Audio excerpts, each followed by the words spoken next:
Marcos capítulo 12. Então Jesus começou a lhes ensinar por meio de parábolas. Um homem plantou um vinhedo. Construiu uma cerca ao seu redor, um tanque de prensar e uma torre para o guarda.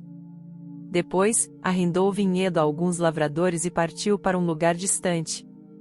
No tempo da colheita da uva, enviou um de seus servos para receber sua parte da produção. Os lavradores agarraram o servo, o espancaram e o mandaram de volta de mãos vazias. Então o dono da terra enviou outro servo, mas eles o insultaram e bateram na cabeça dele.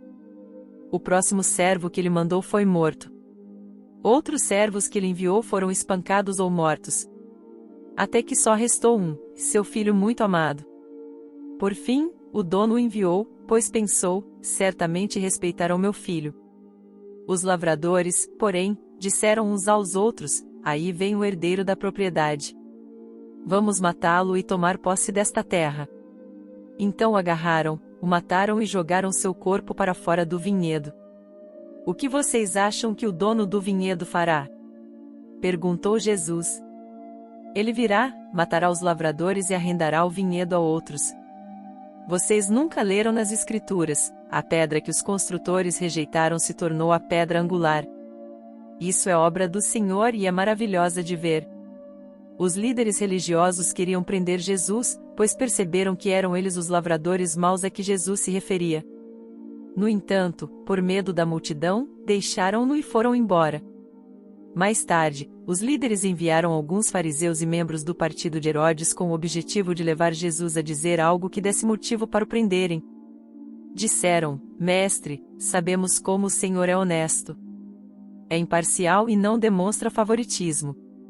Ensina o caminho de Deus de acordo com a verdade. Agora, diga-nos, é certo pagar impostos a César ou não? Devemos pagar ou não? Jesus percebeu a hipocrisia deles e disse: Por que vocês tentam me apanhar numa armadilha? Mostrem-me uma moeda de prata, e eu lhes direi.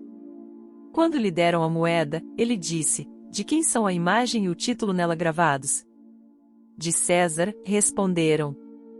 Então deem a César o que pertence a César, e deem a Deus o que pertence a Deus, disse ele.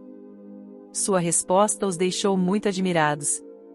Depois vieram a Jesus alguns saduceus, líderes religiosos que afirmam não haver ressurreição dos mortos, e perguntaram: Mestre, Moisés nos deu uma lei segundo a qual se um homem morrer sem deixar filhos, o irmão dele deve se casar com a viúva e ter um filho que dará continuidade ao nome do irmão. Numa família havia 7 irmãos. O mais velho se casou e morreu sem deixar filhos. O segundo irmão se casou com a viúva, mas também morreu sem deixar filhos. Então o terceiro irmão se casou com ela. O mesmo aconteceu até o 7º irmão, e nenhum deixou filhos. Por fim, a mulher também morreu. Diga-nos, de quem ela será esposa na ressurreição? Afinal, os 7 se casaram com ela. Jesus respondeu: O erro de vocês está em não conhecerem as Escrituras nem o poder de Deus. Pois, quando os mortos ressuscitarem, não se casarão nem se darão em casamento. Nesse sentido, serão como os anjos do céu. Agora, quanto a haver ressurreição dos mortos, vocês não leram a esse respeito nos escritos de Moisés, no relato sobre o arbusto em chamas? Deus disse a Moisés: Eu sou o Deus de Abraão, o Deus de Isaque e o Deus de Jacó. Portanto, ele é o Deus dos vivos, e não dos mortos. Vocês estão completamente enganados. Um dos mestres da lei estava ali ouvindo a discussão. Ao perceber que Jesus tinha respondido bem, perguntou: De todos os mandamentos, qual é o mais importante? Jesus respondeu: O mandamento mais importante é este: Ouça, ó Israel. O Senhor, nosso Deus, é o único Senhor. Ame o Senhor, seu Deus, de todo o seu coração, de toda a sua alma, de toda a sua mente e de todas as suas forças. O segundo é igualmente importante: ame o seu próximo como a si mesmo. Nenhum outro mandamento é maior que esses. O mestre da lei respondeu: Muito bem, mestre. O Senhor falou a verdade ao dizer que há só um Deus, e nenhum outro. E sei que é importante amá-lo de todo o meu coração, de todo o meu entendimento e de todas as minhas forças, e amar o meu próximo como a mim mesmo. É mais importante que oferecer todos os holocaustos e sacrifícios exigidos pela lei? Ao perceber quanto o homem compreendia, Jesus disse: Você não está longe do reino de Deus. Depois disso, ninguém se atreveu a lhe fazer mais perguntas.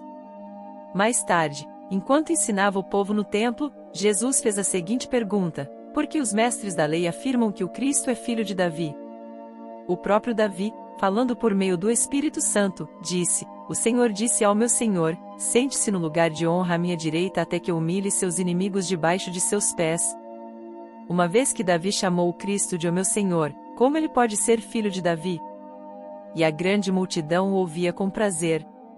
Jesus também ensinou: Cuidado com os mestres da lei. Eles gostam de se exibir com vestes longas e de receber saudações respeitosas quando andam pelas praças. E como gostam de sentar-se nos lugares de honra nas sinagogas e à cabeceira da mesa nos banquetes. No entanto, tomam posse dos bens das viúvas de maneira desonesta e, depois, para dar a impressão de piedade, fazem longas orações em público. Por causa disso, serão duramente castigados. Jesus sentou-se perto da caixa de ofertas do templo e ficou observando o povo colocar o dinheiro. Muitos ricos contribuíam com grandes quantias.